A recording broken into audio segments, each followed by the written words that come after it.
Good morning and welcome to the SYNERGIA Energy Limited investor presentation. Throughout this recorded presentation, investors are being listen-only mode. Questions are encouraged, can be submitted at any time via the Q&A tab situated on the right-hand corner of your screen. Just click Q&A, scroll to the bottom, type your question and press send. The company may not be in a position to answer every question received during the meeting itself. However, the company review all questions submitted today and will publish responses where appropriate to do so. Before we begin, we'd like to submit the following poll. I'd now like to hand you over to Roland Wessel, CEO. Good morning. Good morning. Thank you very much. And good morning, everybody else on this call. So I got a presentation which hopefully won't take me more than 10 or 15 minutes, but I guess the main reason for this meeting is to address specific questions. So without further ado, I'll go into the first slide. And just to really set the scene here, we had a strategy reset for the company a couple of years ago, and essentially what we're doing now is focusing on carbon reduction. And the way that we're going about that is to get into CCS, carbon capture and storage, and also to encourage and to promote gas production in India. The more gas in India that is produced, the less coal the Indian power generation industry will have to consume. So that's quite a dramatic impact on carbon reduction. We renamed the company in July of 2022, and that was really to reflect the new strategy. We're now solely listed on the AIM market in London, and we have a London-centric management team. So essentially, we are very focused on AIM investors. And finally, we have appointed a joint broker, Panmure Gordon, to help us look for long-term institutional funding as well as the retail funding that we currently enjoy. So the carbon reduction strategy, CCS in the UK, you will have noticed that recently we were awarded a carbon storage license by the NSTA in the UK. And we hope that and the project in India, which is a considerably large scheme based on the Cambay field, we hope the carbon reduction strategy will make a significant contribution. So gas production in India is important. It's important to the company in terms of cash flow. It's important to investors. But just to reiterate, gas production in India will help reduce coal-fired power station dependence, and that's going to have a big impact on CO2 in India. So let's talk about the Cambay gas field. Most of you will know that we're currently focused on the Eocene reservoir. It's an extensive reservoir, goes across the license. It's about 90 meters thick, and it comprises tight siltstones that need fracking to stimulate production. We have about a TCF of contingent gas resources, and we have certified 205 BCF of P50 reserves. We've been using the C77 well as a, if you like, a test to prove out our full field development thesis. Originally, the well was producing about 1 million scuffs a day intermittently from 4 frac zones. I'll talk more about the well in detail later. In terms of what we've done to prove up our full field development thesis, we refract 2 zones to prove plateau production. So as I mentioned previously, the original 4 zones were producing intermittently.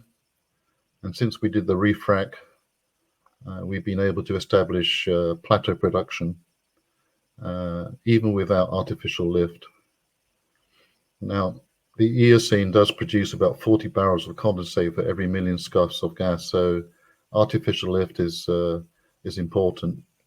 And this, we hope, will stimulate the gas production as well as optimizing the condensate production. Condensate is sold at Brent, So the cash contribution from the condensate is not insignificant. We have installed the artificial lift system on C77, and I'll talk about that in detail in a while. Just to point out on the right-hand part of this slide, this is not exploration, this is development. There's been over 30 wells drilled into the Eocene. Most of them tested gas, some tested oil to the western side of the field. So this is very much a development process.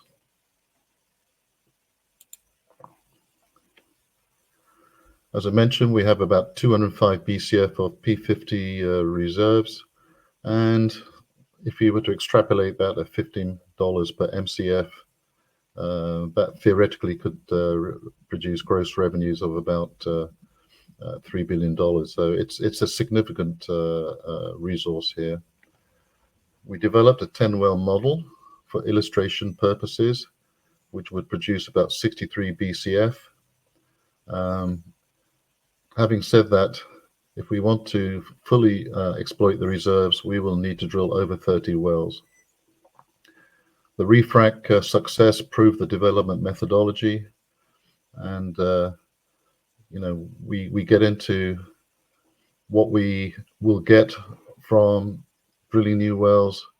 The first 2 wells would provide sufficient cash flow for the further development to be self-funded, and we intend to drill the initial 10 wells all from the existing drilling pad.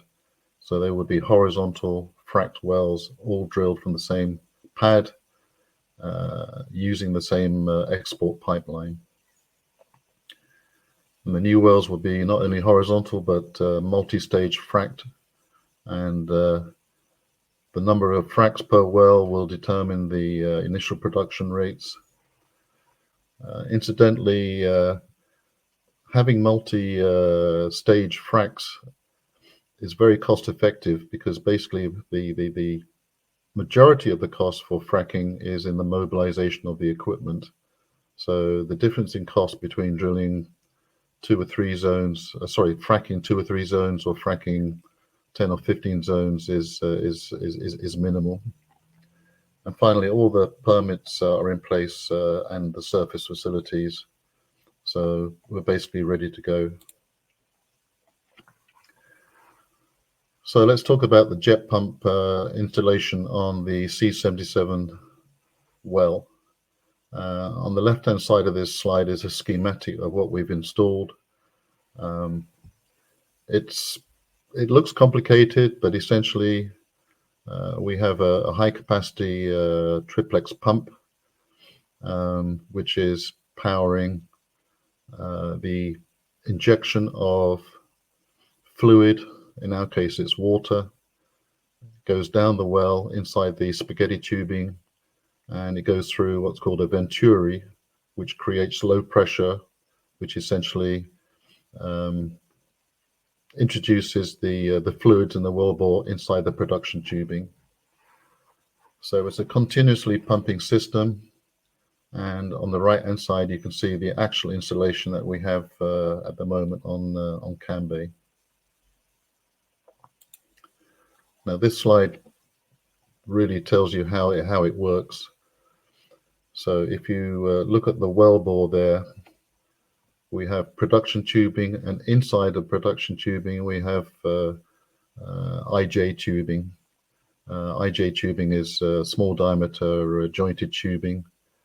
So basically the pump at the surface is pumping water down into the jet pump at the bottom of the assembly. That creates, if you like, a partial vacuum, and then the fluid and the gas is returned to the surface. So gas is being produced up the annulus, and also it comes up inside the spaghetti tubing.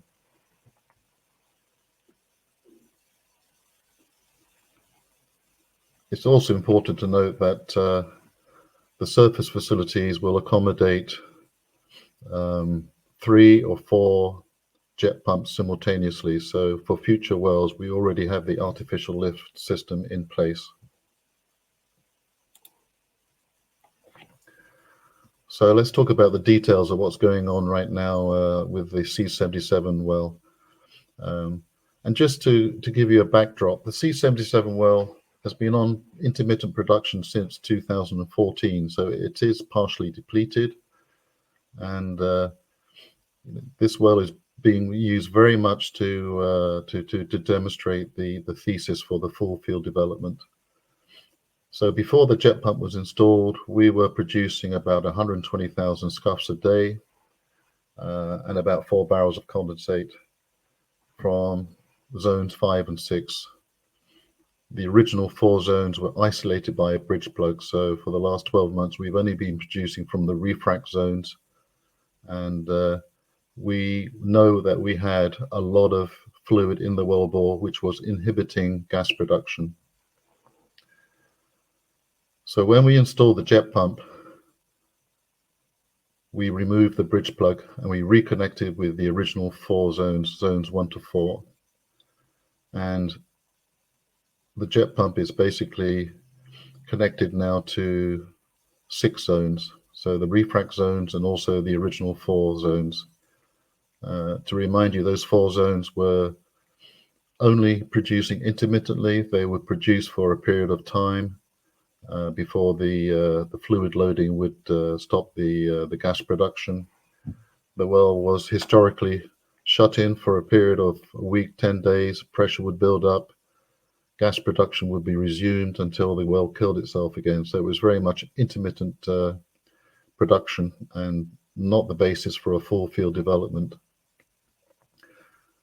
So when we did the refract, we were able to establish plateau production, which kind of confirmed our fracking methodology is sound. And that was despite the fact that we had a sizable column of fluid, primarily condensate, in the wellbore. So the current status is that the pump has been operating now for about 10 days. It's operating very reliably. It's not optimized, however, so we're only removing about 40 barrels of water. We've got all the brine out the well. What we have right now is water production and condensate.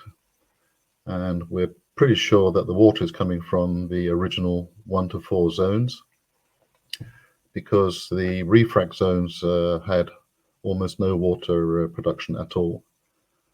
So we did an echometer survey last weekend, and it confirms that we have a fluid level in the well at about 900 meters, and that compares to 1,500 meters prior to the bridge plug removal. So the original 4 zones, 1 to 4, are producing water.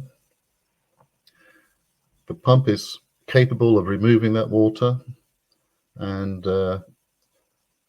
we have tested the well just to see where we're at from a production perspective. We got peak production of about 350,000 scuffs a day, and we're pretty sure that production is coming only from the refract zones. We don't think we have any production from zones 1 to 4 yet in terms of gas production. So the forward plan is to continue to optimize the pump. The pump should be capable of removing about 250 barrels a day. So we're going to build up to peak pump production, and the aim is to remove all of the fluids in the wellbore and stimulate gas production. If we continue to get water from zones 1 to 4, the forward plan would be to reinstall the bridge plug so that we can optimize the production from the refract zones 5 and 6. Not only will we get more gas production, but we'll get more condensate production as well. So that's the forward plan.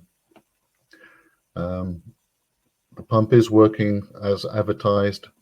The flow rates have yet to demonstrate the peak potential that we think is there, but the rocks don't always cooperate. We are dealing with rocks here, so we will provide an RNS update over the next couple of weeks to see where we're at.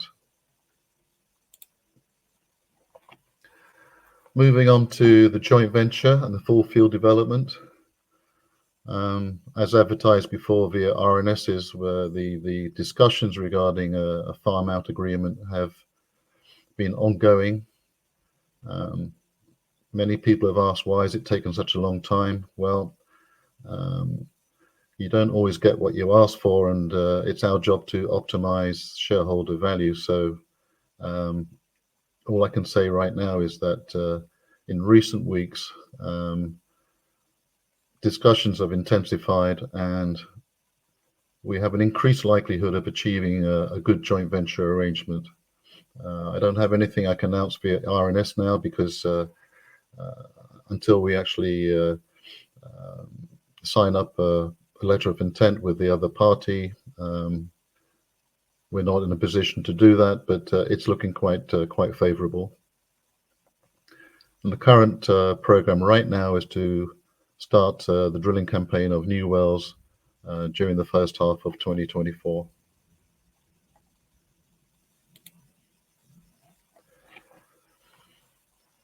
So just to reiterate, our carbon reduction strategy is to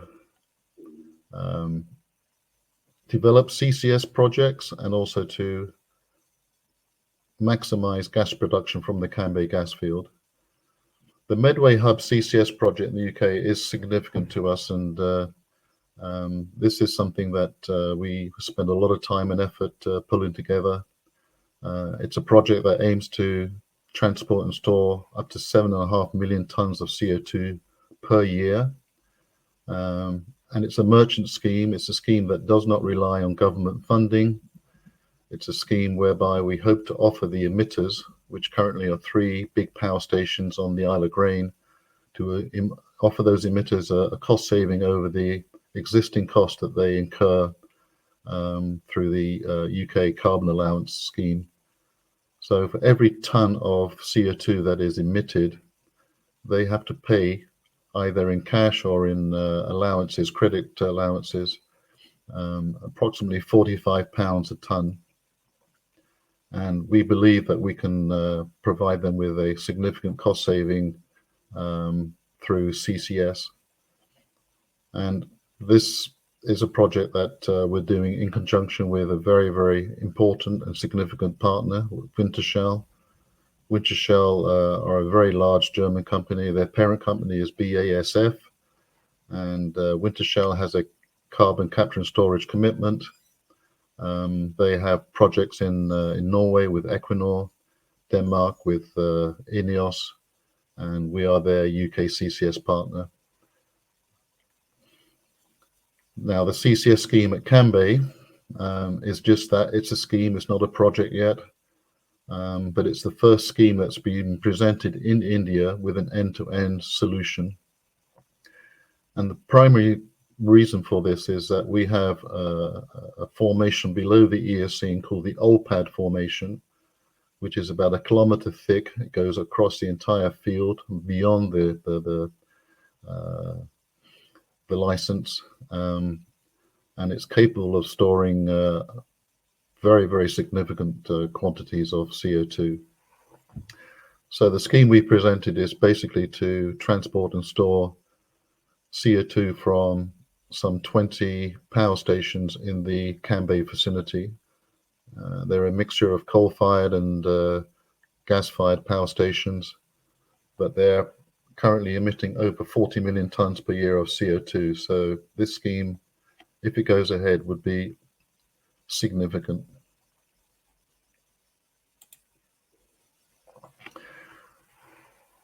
The Medway Hub CCS project, as I mentioned, the current target is to remove and transport and store CO2 from 3 power stations in the Isle of Grain. You can see on the right hand side there, the Isle of Grain is the black circle, and the left hand side is a schematic of the process. So we have CCGT power stations. There's 3 of them. They have a combined peak output capacity of about 3 gigawatts. The CCGT power station operators would be responsible for the carbon capture, because the carbon capture kit would be bolted onto the power station and operated by the power station personnel. But we would take the CO2 from the export flange of the CO2 capture kit, and it would be liquefied and stored at the National Grid Isle of Grain terminal. National Grid operates a very large LNG terminal at the Isle of Grain, and we've had discussions with them, and they would be willing to liquefy and store the CO2 and also provide loading facilities for the CO2 to be loaded onto CO2 tankers. The tankers would basically take the CO2 from the Isle of Grain to what we call the FISO, and I'll talk more about that later. But the FISO would be moored over the target storage reservoir, and currently that is Camelot. Camelot is the license we were given by the NSTA, and we believe that Camelot can store up to about 100 million tons of CO2. So from the FISO, the CO2 would be injected via umbilical pipes that would be connected to a subsea manifold, and from there, wells in the target formation would receive the CO2, which would be permanently stored in the rocks.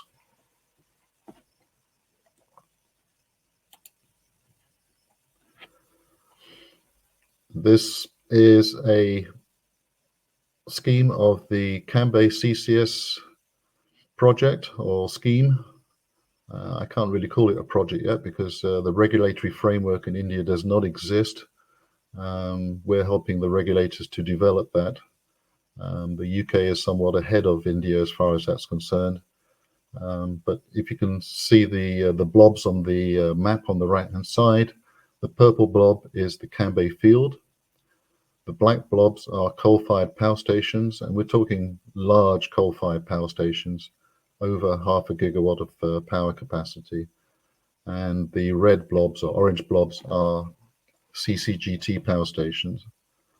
And essentially what we would do would be pipe through overland pipes, pipe the CO2 to a CO2 hub at Cambay, and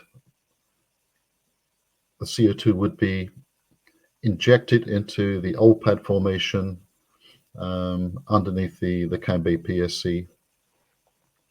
And as I mentioned, this is something that we are quite enthused about, but it's a longer term project because we cannot really get this kicked off until the regulatory framework is put in place. Having said that, Mr. Modi has advertised his intention for CCS to be occurring from 2035. So there's a lot of attention being paid to this scheme. It's going to be the first pure CCS scheme in India if we can get it launched. Now I just want to go back to this slide here because, as you can see, the Medway Hub project is somewhat more complicated than the Cambay scheme. The Cambay scheme technically is easier, although the scale is larger. But Medway Hub scheme is a maritime scheme. We don't have any pipelines. We basically load the CO2 onto marine tankers, and we transport to the FISO. The FISO is the CCS equivalent of a floating production vessel, the likes of which have been used in the oil and gas industry for decades. So it's not really new technology. The kit on the FISO would comprise storage tanks and bulk handling equipment to pump the CO2 into the subsea manifold and into the formation. And this idea is something that we came up with, but since then other companies have adopted the same scheme in the USA, in Australia, and it's gaining momentum. And the big advantage is that once we filled up Camelot, we can move the FISO to another reservoir for further injection operations. And on top of that, we can accept CO2 cargoes from anywhere. Any source of CO2 that is as it's being loaded onto a marine tanker, we can take cargoes. So, for example, we've had discussions with Base regarding the importation of CO2 from continental Europe. Our joint venture partner, Wintershall, are building a CO2 hub at Wilhelmshaven, and BASE have basically indicated that they would be very, very open to CO2 injection operations using cargoes from outside the UK.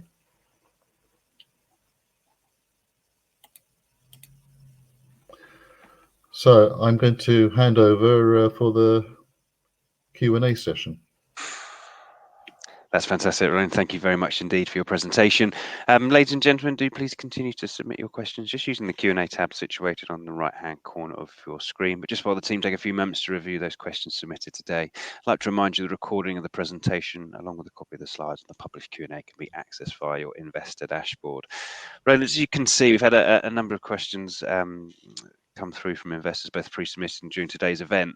And perhaps if I could start with the first one, or actually blend two together because they're on the same theme here. If no JV deal can be agreed, how do you see the company moving forward with the drilling in Q1 2024? And what's going on with the JV discussions? I know you did mention that during the presentation, but any further colour you can add would be great. Sure.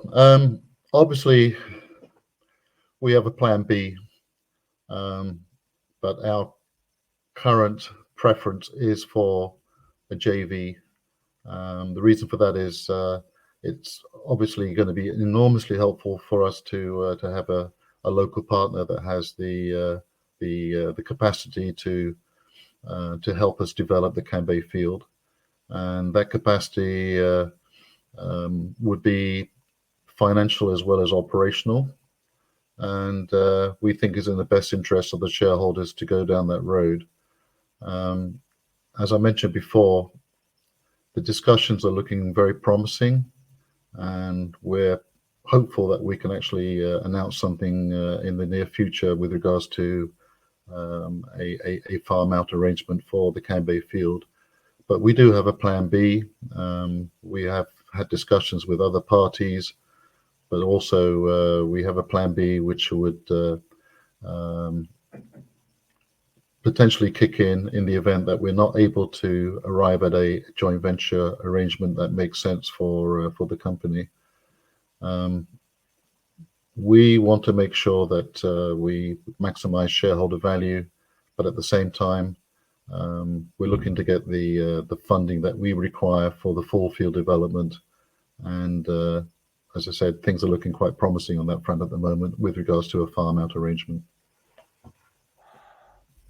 Fantastic, thank you. The next question we've got here is, after being invested in the company for many years, the share price has gone from 0.5 to 0.07. What are the company doing for us long-term holders to improve the share price? Plus, with the amount of time things take in India, what else are the company doing to give us long-term holders a return on our investment ASAP? Well, I am very sympathetic towards the long-term shareholders of the company, because they have seen an erosion of their share price. I can only talk about the last couple of years since I've been on board. We are striving to add value, first of all, by kicking off the full field development. That's a big priority to us.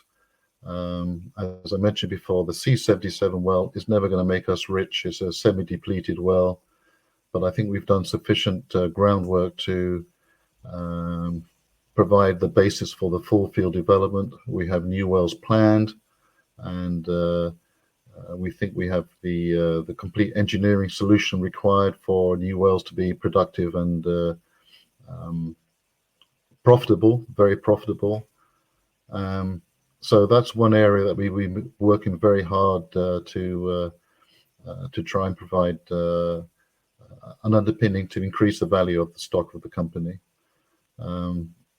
The other area that we've been working on is obviously CCS, and I don't think we've had a fair reflection in the share price with regards to the value of the CCS project. We are the only independent listed company that's involved in CCS. If investors want to get involved in CCS, at the moment they have to invest in some of the larger companies like Shell, BP, Equinor, etc. So we are the the only game in town as far as that's concerned. We were able to attract a very, very powerful and committed joint venture partner in the form of Wintershall. So, that's another way that we're looking to add value. It will not be surprised to note that we have avoided any further exploration activities. We don't think it's appropriate for a company of our size to be involved in exploration. That's for the big boys. So basically what we're focusing on is value add and cash generation from the Cambay gas field. Thank you very much indeed. Right, next one we've got here. Back in March, you stated the jet pump would be operational in 90 days. The jet pump deadlines have continually been missed. What confidence do you have, and thus investors should have, on the published timescales for the first wells being drilled? Well, yeah, this is a question we get a lot. It's generally, why do things take such a long time? And it's a combination of things, but I would say that the biggest issue for us is equipment availability, the supply chain, the whole nature of the oil and gas business has resulted in a shortage of equipment globally, and delivery times are slow. We also are subject to equipment availability issues in India. So we had to impose a delay on the installation of the jet pump of approximately a month because the workover rig was not available. We also were asked by the regulator DGH to provide a baseline production without the jet pump, which put delays in. Unfortunately, this is a business where it's not always possible to come up with solid deadlines. So going forward, I'm trying to avoid doing that because otherwise I get held to hostage. But all I can say is we've been working very hard. The team in India has been working flat out to make this happen as quickly as possible. Thanks indeed. Whilst it was stated the jet pump installation was not a precursor to the JV being signed, in reality, has the JV partner asked to see the new flow rates before they'll sign a deal? No, I don't. I can generally say that's not the case with the parties that we've been talking to recently, and the main reason for that is that they understand the oil and gas business. They understand the drivers behind it. Simply stated, they have sufficient expertise to see beyond the C77 well. They see the big picture, and they're actually operational quite close to Cambay anyway, so they understand the issues that we face. Thanks. Again, just touching on the JV, the next couple of questions really focus on that. But why has the JV process taken almost a year to complete? What's been the most significant sticking points?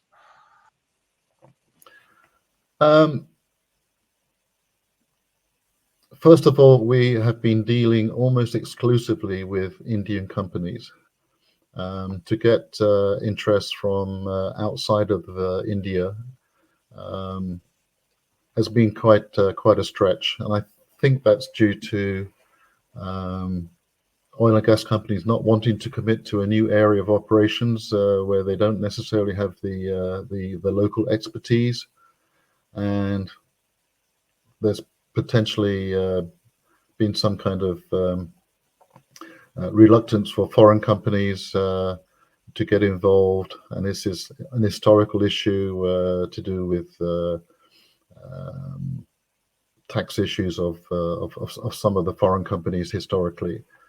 So we've been dealing with Indian companies, and when you're doing a joint venture or a farm out arrangement, you cannot dictate your own time frame. You basically have to fit in with third parties' time frames. So we could have done a deal which would have been suboptimal as far as the shareholders are concerned.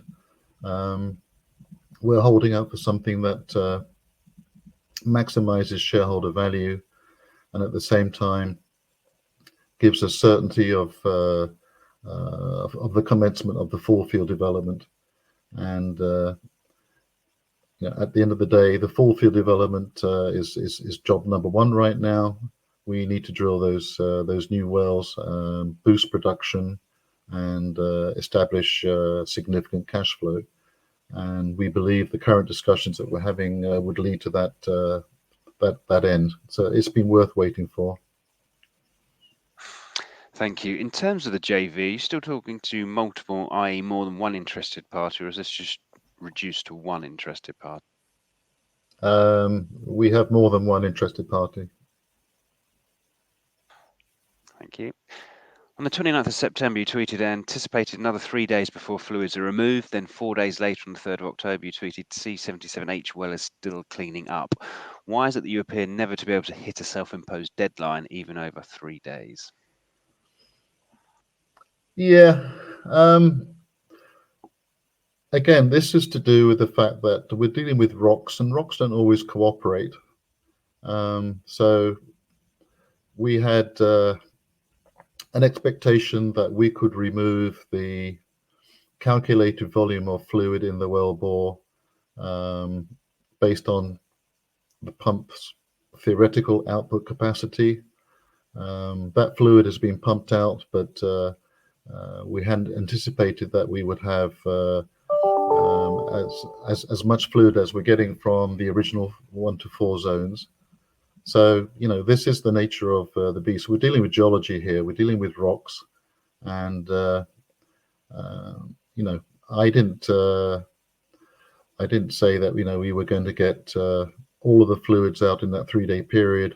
What I meant was that we could pump out a theoretical volume that was in the wellbore with the pump operating at maximum capacity in a 3-day period. But we're having fluids coming in from the wellbore, so that's why it's taking longer than advertised. But I apologize, but we are dealing with geology here. This is not something that we can control from the surface. Thank you. Once the JV is signed, does it require approval from the Indian authorities before confirming? The transfer of ownership on a PSC, production sharing contract, is subject to Government of India approval. We had this issue when we took over GSPC's 55% shareholding a couple of years ago. It took about 6 months to get it finally signed off, but it didn't stop us doing anything. As long as the intent is there and we have a JOA that's been signed up, the transfer of ownership is a formality. So I don't expect to have any problems, but in terms of the time frame, it can take quite a few months. That's just the speed of things in India. Thank you. What have we got here? The latest flow rates consist of the total from both the old suboptimal frac zones and the new zones fracked with the improved methodology. Is it possible to estimate how much this flow is coming from the new zones, given that that's more relevant to the new wells? It's very hard to measure, and we don't have a direct measurement of the contribution, but I think we are about 90% certain that all of the gas production is currently coming from the newly refract zones. And I think all we're doing from the original 1 to 4 zones is actually pumping off the formation water from those zones.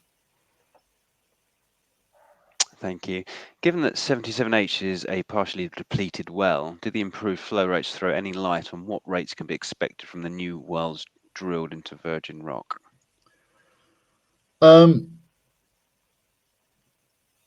With a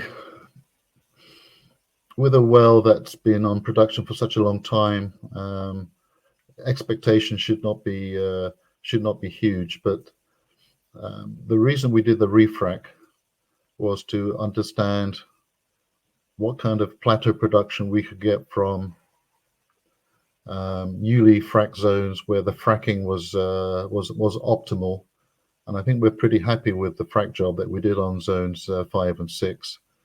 and to really get an indication as to what we can expect for the new wells, we probably need to put the bridge plug back into the well, isolate those zones 5 and 6, and remove the condensates efficiently with the pump, and we'll get an idea.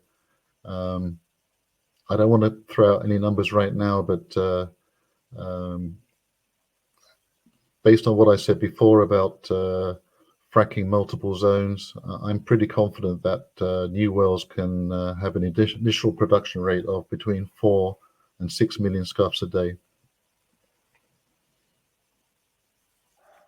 Thank you very much indeed. Okay, what have we got next? What positive news can we take away from today's presentation regarding the C77 well? Well, regarding the C77 well, the pump is working and the fluids are being removed. The jury is out right now as to whether we're going to continue to remove fluids indefinitely. I mean, we won't. We will probably, in a couple of weeks' time, decide whether we're going to reset the bridge plug and just get production from the two refrac zones, where we're very optimistic that we can improve the productivity just from those two zones. But yeah, the artificial lift system is in place, it's operational, and it also means that when we drill new wells, we have artificial lift systems available on site to help production from new wells. And just on this timescale, I know you touched on this before, but what's the timescale of getting the water out of 77H? I don't really want to give a time scale because I as I mentioned before, we are dealing with rocks here. If we do not see a significant reduction in the height of the column of fluid in the well, then we will probably run in with a bridge plug and isolate zones 1 to 4. On the other hand, we could well see that we were able to draw down the water and start getting gas production from zones 1 to 4. Thank you. If we need to plug the zones 1 to 4, how soon could a rig be attained? Workover rigs are available, and we could probably mobilize one in a sort of 30-day time frame. That's great. Thank you very much indeed. And the last one we've got here now is SYNERGIA feeling that Pamela Gordon has made solid progress today in relation to what it's been brought in to do, bring on board institutional investors. Yes, I mean, we've had some very good introductions to the institutions. That process is ongoing. We have more sessions scheduled for next week. So yes, we are getting those introductions to new institutional shareholders, and that's going to be an ongoing process. Fantastic. Thank you very much indeed. And of course, the company review any additional questions that come through and submitted by investors today. And thank you for all the investors for submitting those questions. And we'll publish responses where appropriate to do so on the Investor Meet Company platform. Roland, just before redirecting investors to provide you with their feedback, which is particularly important to you and the team, if I could just ask you for a few closing comments, please. Yes, well, I hope I've got the impression across that we've been working hard to maximize shareholder value. There's an awful lot going on, both on the CAN-based side of things, but also on the CCS activities. The big questions, I think, are probably more to do with the joint venture. I think that's where most of the shareholders would like to know where we're headed. I'm looking at that very positively at the moment. And C77, well, like I had said before, it's not going to make us rich, but we've got everything in place to maximize the production of gas from that well. So it's work in progress, and I'd just like to thank shareholders for their understanding, and be assured that we're doing everything we can to maximize shareholder value. Roland, thank you indeed for updating investors today. Can I please ask investors not to close this session? You should be automatically redirected to provide your feedback in order the team can better understand your views and expectations. This will only take a few moments to complete and is greatly valued by the company. On behalf of the management team of SYNERGIA Energy Limited, we'd like to thank you for attending today's presentation. That concludes today's session, and good morning to you all.